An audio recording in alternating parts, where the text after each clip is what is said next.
মৃত প্রভুকে শেষবারের মতো দেখতে এলো বাদর। চাদর সরিয়ে চুমু খেলো মুখে। মন খারাপ করা ভিডিও প্রকাশ্যে।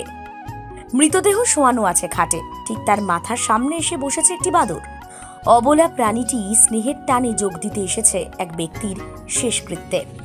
সংবাদ প্রতিবেদন অনুসারে ঝাড়খণ্ডের দেওঘরের বাসিন্দা ওই মৃত ব্যক্তির নাম মুন্না সিং। মারা যাওয়ার পর তার দেহ সৎকারের জন্য মাটিতে শোয়ানো ছিল। সেই সময় তার সঙ্গে দেখা করতে আসে বাদরটি। তারই একটি ভিডিও সমাজ মাধ্যমে ছড়িয়ে পড়েছে। প্রাণীটির এমন ভালোবাসার দৃষ্টান্ত দেখে চোখের কোণ ভিজেছে নেট ব্যবহারকারীদের। Viral video. ভিজিল্যান্ট হিন্দুত্ব নামের এক স্যান্ডেল থেকে ভিডিওটি পোস্ট করা হয়েছে। মাটিতে শোয়ানো দেহ, সেখানে বসে বাদর। মৃত মুন্না এলাকায় পশু পাখি প্রেমী ছিলেন। বাদরের প্রতি তার বিশেষ ভালোবাসা ছিল। ফল মূল রুটি খাওয়াতেন।